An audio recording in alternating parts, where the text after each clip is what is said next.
Can I ask you something? Who are you when nobody needs anything from you?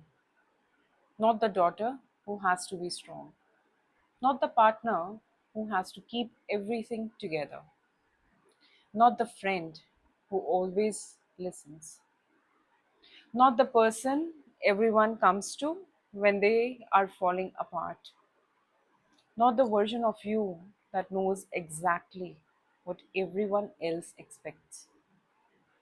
I mean, who are you when you don't have to be anything for anyone? Maybe that's a difficult question because some of us have spent so many years becoming what other people needed that we have forgotten what we actually want. We know how to be useful, we know how to be agreeable, we know how to keep the peace, we know how to forgive, we know how to adjust, we know how to stay.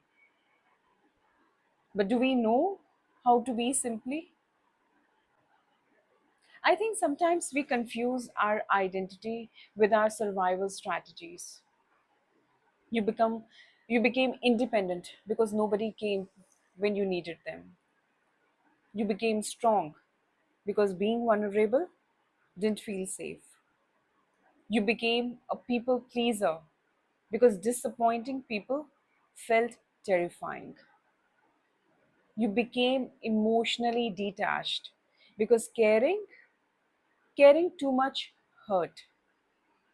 You became the person who says it's okay, even when it isn't. And eventually, those behaviors stop feeling like things you learned. They start feeling like who you are, but they are not necessarily who you are. They may, they may simply be who you had to become. And there is a difference. Think about the version of you from 10 years ago. Maybe she had dreams. Maybe she was spontaneous. Maybe she trusted people easily.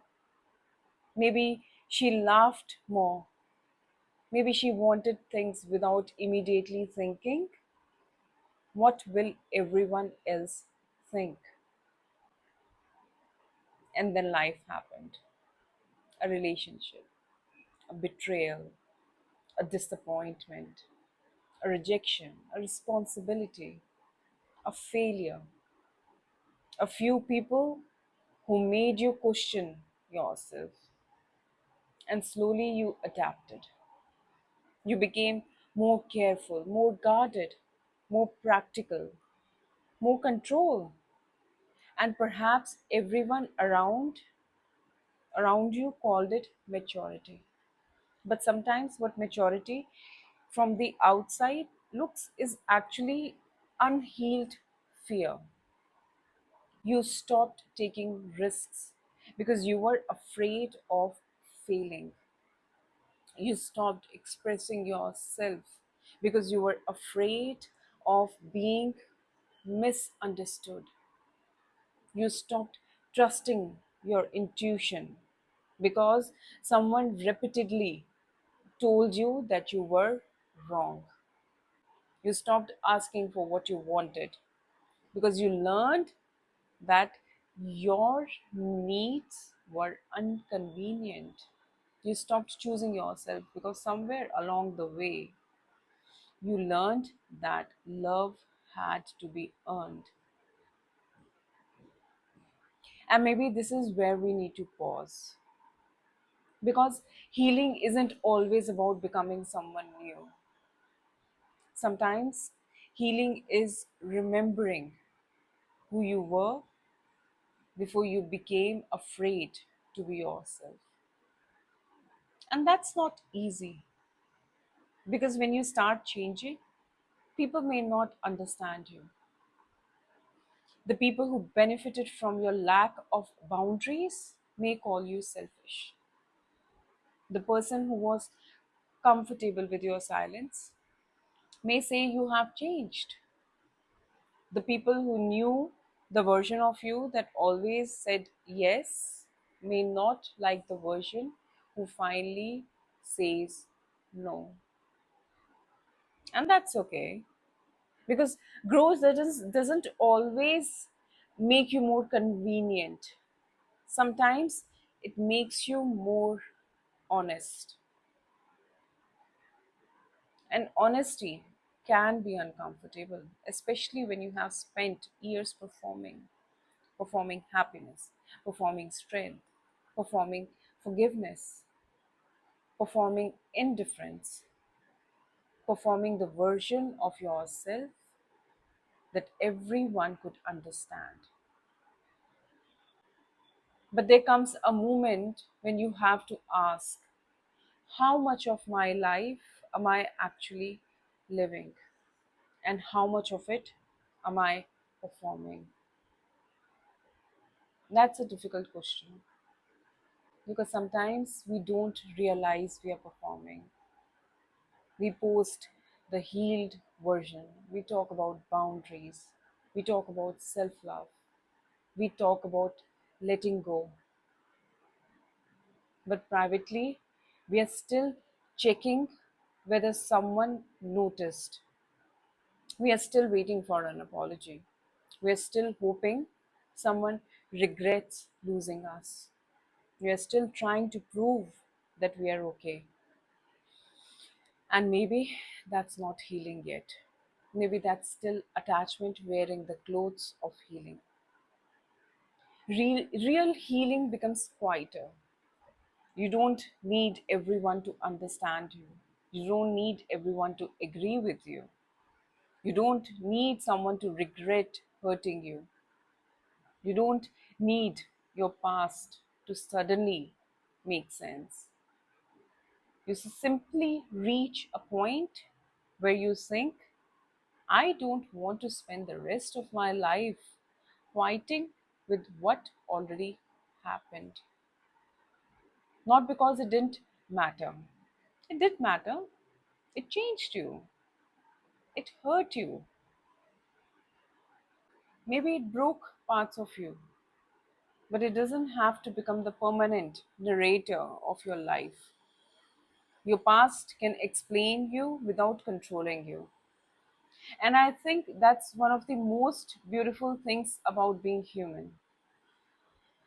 We are not finished stories, we are constantly becoming. Maybe that's what I want you to take from these 15 conversations that we have had in the past.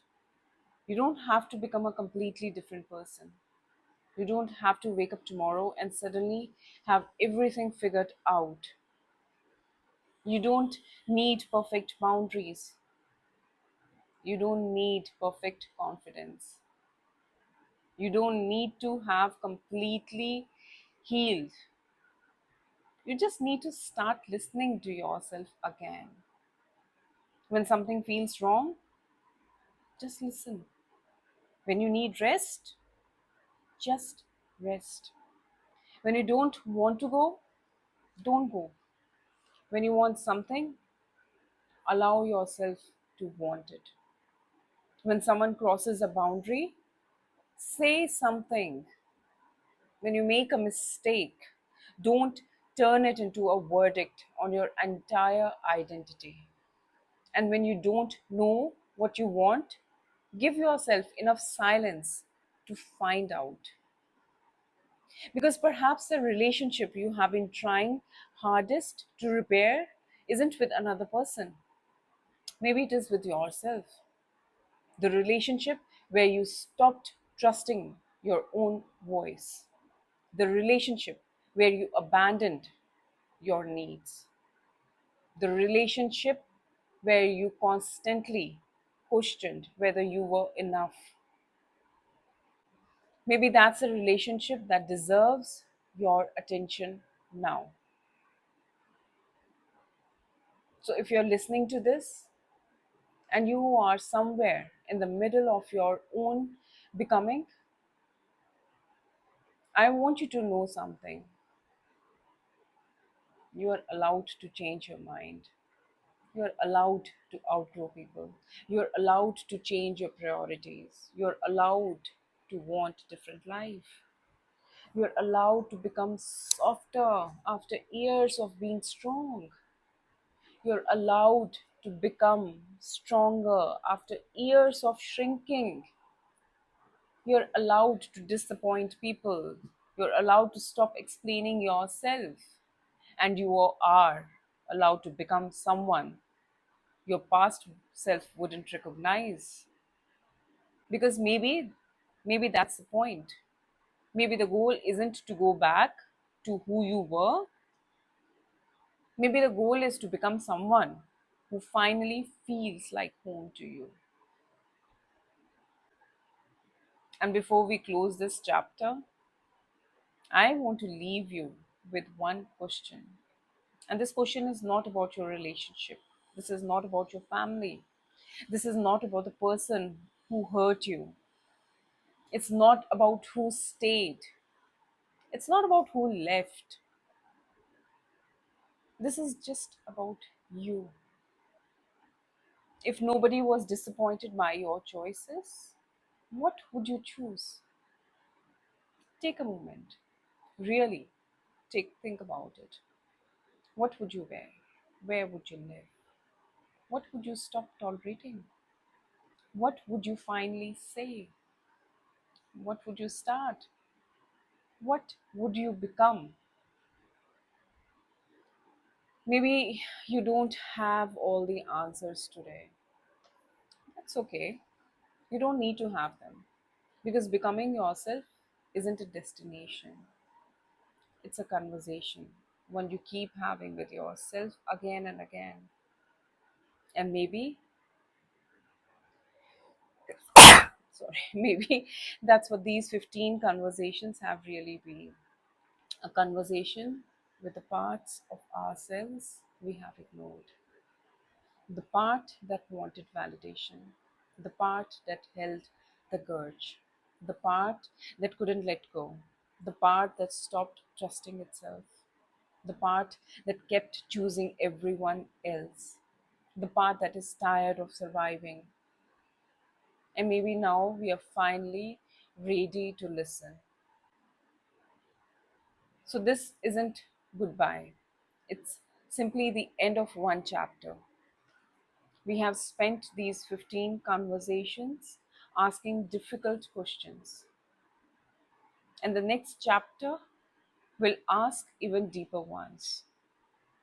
But before we move forward, I want you to remember this. You don't have to become someone else to deserve the life you want. You don't have to prove your worth. You don't have to earn respect or rest. You don't have to convince anyone. You don't have to be understood by everyone.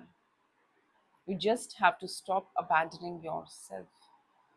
And perhaps that's where everything begins.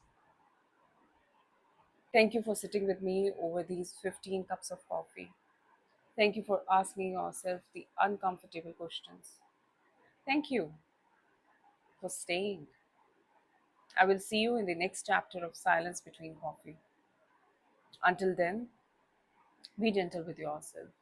And remember, you're not here merely to become who everyone else needs. You are here to discover who you are, and you are when you finally allow yourself to be you. Till then, take gentle care of yourself.